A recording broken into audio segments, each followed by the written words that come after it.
The train screamed its last note into the prairie air before it sank into silence. Smoke curled above the track, smudging the wide sky with a dirty trail that caught in the throat of the wind. When the steel wheels stilled, the town gathered like flies around a wound, eyes narrowing as a lone figure stepped down from a carriage. Evelyn held her son close against her chest, her hands clutching the faded shawl as if it were a shield. The child stirred, whimpering from the strange noise and smells. She bent her head, whispering to soothe him, though her own pulse beat quick with dread. Boots crunched gravel as she set her trunk at her feet. She had imagined this moment through the long miles of track, through every sleepless night, rocking the baby as the whistle howled in the dark. She had read the words in Jonah Carver's letters until they blurred. Promises of a cabin, of food on the table, of a place to belong. Still, she had prepared herself for the hate she expected to meet. She knew too well the way of a stare that stripped a person down to what others thought they were worth. Now those stares pressed on her from every direction. A man pushed his hat higher to get a better look, muttering to the woman beside him. A group of young ranch hands leaned against a post, their laughter sharp and cruel as they whispered between themselves. Even the children stood still, their hands wrapped in their mother's skirts, watching her as if she were something dragged up from the bottom of a river. Evelyn tightened her hold on her son. The boy opened his eyes briefly, dark, soft, trusting, and for that brief flicker she steadied. Whatever came, she had him. She would endure. A shape moved through the crowd, breaking their formation. Jonah Carver walked with a heavy gait of man who had carried war home in his bones. He was taller than she had imagined, his shoulders wide beneath a worn coat, his face shadowed by the brim of his hat, a scar traced from his jaw to his neck, white against sun-browned skin. The people's murmurs quieted as he drew near. Evelyn braced herself for the disappointment she expected, the flinch, the denial, the turning away. But Jonah stopped before her. He studied her, his eyes grave, then lowered them to the child. Silence spread like oil on water. Finally, Jonah extended his hand, palm steady, roughened by labor and scars. His voice came low, but clear enough for all to hear. "Welcome home." Evelyn swallowed against a sudden ache in her throat. For a moment, she could not move. Then she set her fingers into his, the weight of the baby shifting between them, and felt the callous strength of his grip. Around them, whispers flared again, startled, disbelieving, but Jonah did not look away. He lifted her trunk with one arm, as if it were nothing, then guided her toward the wagon waiting at the edge of the street. The ride out of town carried them into deeper quiet. Grass bent in the breeze, rattling softly like bones strung on a line. Distant clouds darkened, thunder low as a drum. Evelyn sat stiff beside Jonah, her baby drowsing against her chest. The wooden wheels bumped along the rutted road. Jonah's silence was not unfriendly, but it carried the weight of years. She found herself glancing at him, at the set of his jaw, the tension in his hands on the reins. This was the man she had tied her fate to, stranger and husband both. The land stretched on, raw and wide. Jonah broke the silence once. "This dirt remembers blood. Folks don't forgive easy." His words were meant as warning or maybe confession. Evelyn looked out at the rolling plains, thinking of her own past, of towns where doors had been shut in her face. She whispered back, "Neither do I." They reached the ranch before nightfall. A cabin stood against the horizon, its roof patched, its walls weathered gray. Fence posts leaned, but cattle moved beyond, lowing soft into the evening. Evelyn climbed down, legs unsteady, and followed Jonah inside. The rooms were bare but clean. A cot, a rough table, shelves with little on them. The air smelled of wood smoke and dust. She laid her son down on the bed, smoothing the blanket beneath him. The boy's small hands flexed in sleep. Evelyn knelt close, whispering to him, promising he would grow strong here, that she would make this cabin their shelter. Her voice faltered on the word home. She pressed her lips to his forehead, tasting the salt of her own tears. Outside, Jonah stood on the porch, the boards creaking beneath his weight. He gazed out over the land, the sky bruised with storm. His hand rested against the post, and his shoulders bowed slightly, as though something unseen pressed upon him. Behind his eyes lingered old battles, names buried, choices he had never stopped carrying. The wind picked up, hissing through the grass, rattling the cabin walls. Night fell heavy, the horizon lit now and then by far-off lightning. Inside, Evelyn sat in the half-dark, listening to the baby's breathing, listening to the silence between her and the man she had married. She knew the world outside waited with teeth bared. But here, under this roof, something unspoken had begun, fragile, uncertain, yet alive. And so the first day closed with a hush, two strangers sharing one fragile space, the land itself holding its breath, as if it knew that trouble was already riding toward them. The mornings began before the sun broke, the prairie still cloaked in silver mist. Evelyn rose with her child stirring, moving quietly through the cabin as Jonah hauled water from the well. Their lives settled into rhythm, awkward, unpracticed, yet steady. She cooked bread that smoked in the pan, washed linen so her hands cracked, and rocked her son when his cries echoed in the hollow rooms. Jonah rarely spoke while he worked the cattle, but she noticed precision in his movements, the way his silence felt less like indifference and more like a shield he could not set down.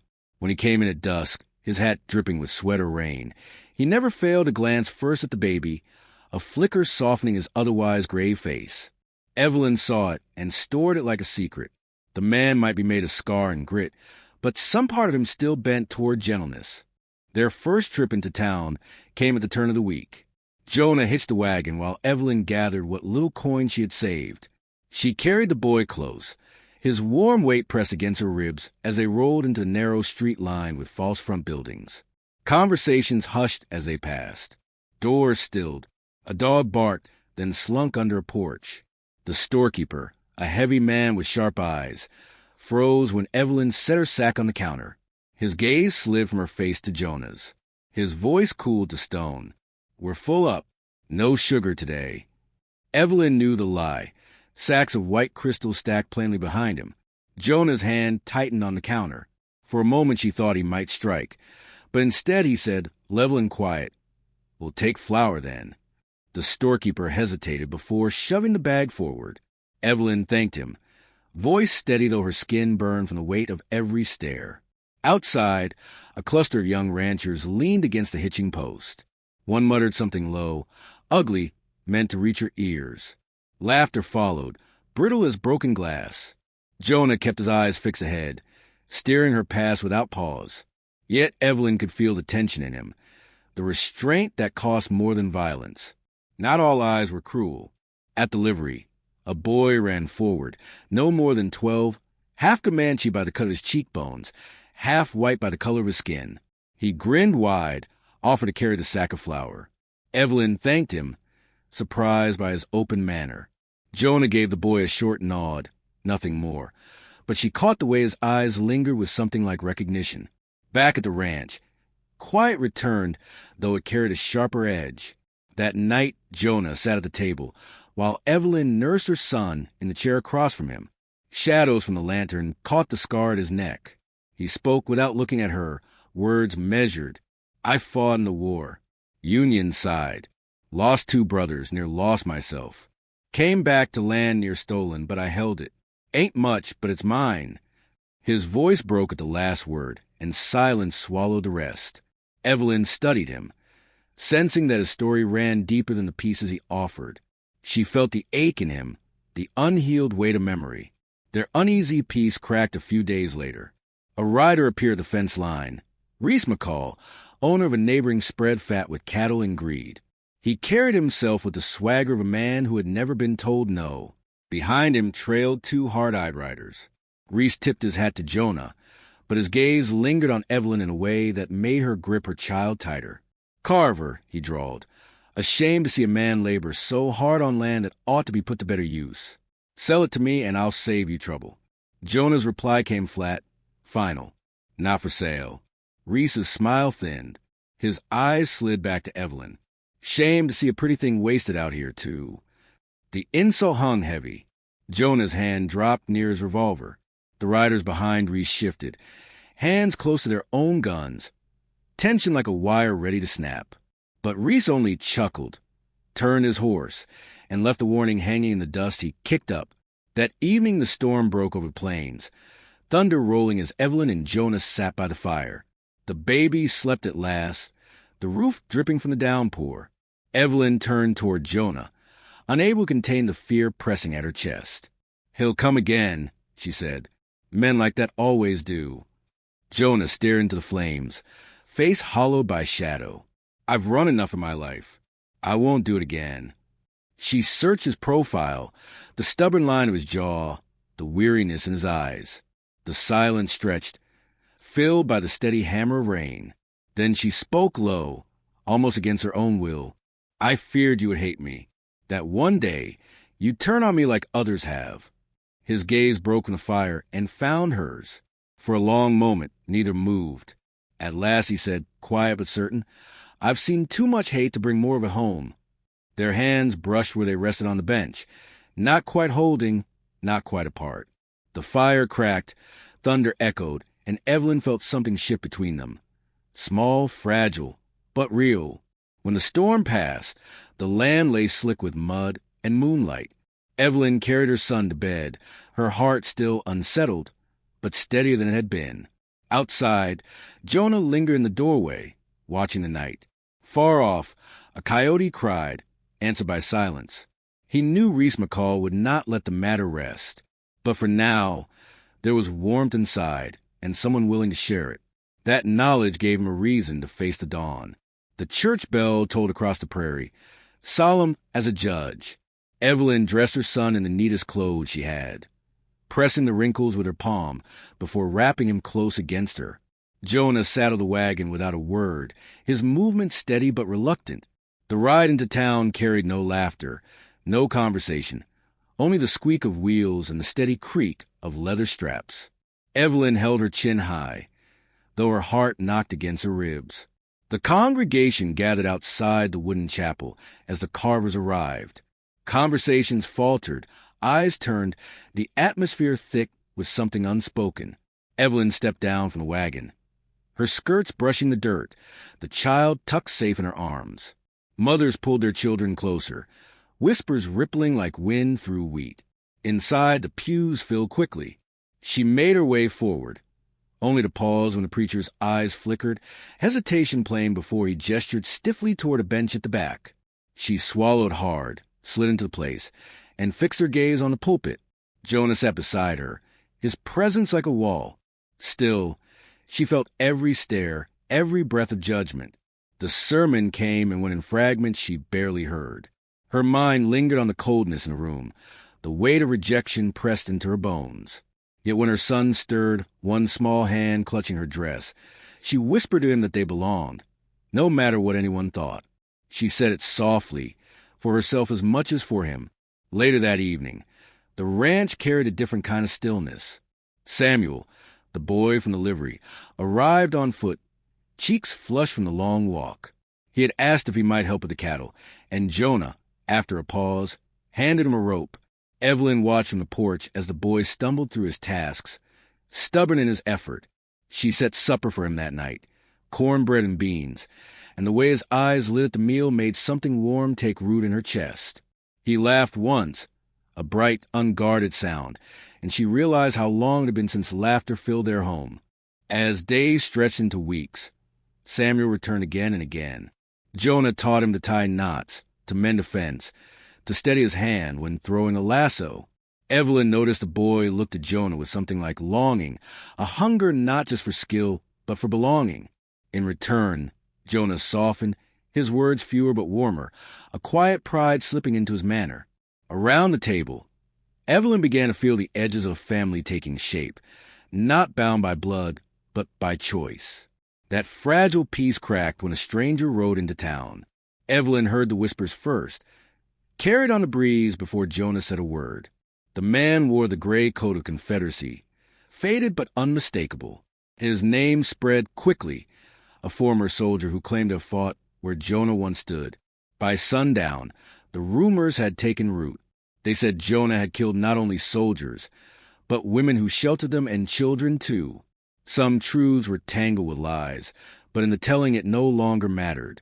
The story spread, staining his name like spilled tar. That night, Evelyn studied Jonah as he sat at the table, his shoulders bowed, his face shadowed by the lantern. She wanted to ask, to demand the truth, but the words lodged in her throat. He spoke first, voice hoarse. I did what I had to, not proud of all of it, but I did what kept men alive. His gaze flickered to hers, raw and unguarded. If that shames you, say the word.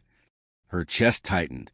She saw the man behind the scar, the weight he carried, and for all the doubts clawing at her, she could not turn away.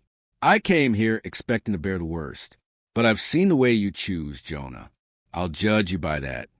The silence, after stretched deep, yet it bound them closer than any confession could. Their enemies wasted no time. One morning, Jonah found 3 of his cattle dead in the field, throats cut, bodies left to rot in the sun. The well water turned bitter with poison. A knife gleamed in the barn door, carved with Reese McCall's mark.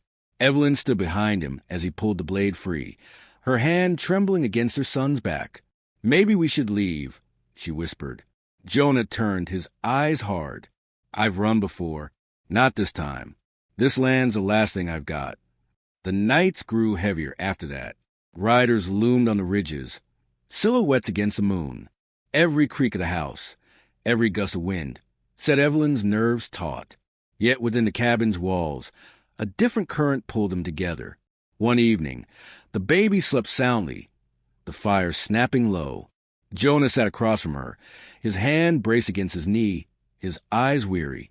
Never thought I'd have this again, he said, almost to himself. A family. Thought I'd burned that chance long ago. Evelyn met his gaze, her voice soft but firm. Maybe it's not about what we deserve. Maybe it's about what we choose day after day. The words trembled in the air. Slowly, Jonah reached across the table. His fingers brushed hers, callous and hesitant. She let her hand remain, warmth passing between them. For the first time since she stepped off the train, she felt the ground steady beneath her feet. When the baby's cry woke her hours later, she rose, only to freeze at the window. At the ridge beyond the pasture, dark figures sat astride their horses, motionless against the night sky. She could not count them all, but she saw the gleam of rifles in the moonlight. Her breath caught, dread flooding through her. Trouble had arrived, patient no longer. She turned, finding Jonah already awake, his revolver in hand, eyes cold with resolve. Outside, the riders waited, the land holding its breath for what would come with dawn. Dawn crept pale and brittle across the prairie, the horizon bruised with the smoke of campfires that had burned through the night. Evelyn pressed her baby against her chest, rocking him in silence while Jonah checked the rifle with hands steady despite the shadows under his eyes. Samuel crouched by the window, his young face drawn but determined. The cabin wall seemed thinner than paper, every gust of wind rattling the boards like a warning drum. The first shot cracked before the sun cleared the ridge. A bullet splintered the porch post, showering the doorway in shards.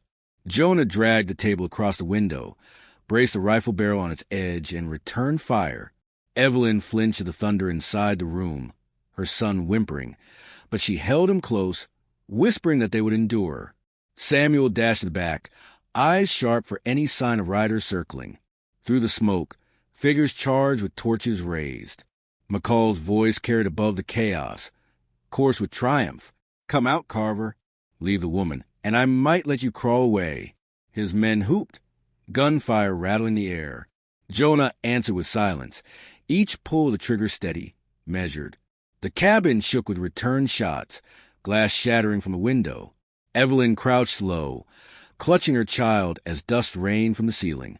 When Jonah staggered back, his shirt darkening at the shoulder, Evelyn caught him before he fell. Her hands pressed against the wound, blood warm and slick beneath her fingers. Stay still, she breathed. He shook his head, pushing himself upright, jaw clenched against the pain. If I stop, we lose. She saw in his eyes the same fire that had carried him through war, the refusal to yield even when the odds bent cruel. Samuel slipped out the back, nimble as a shadow.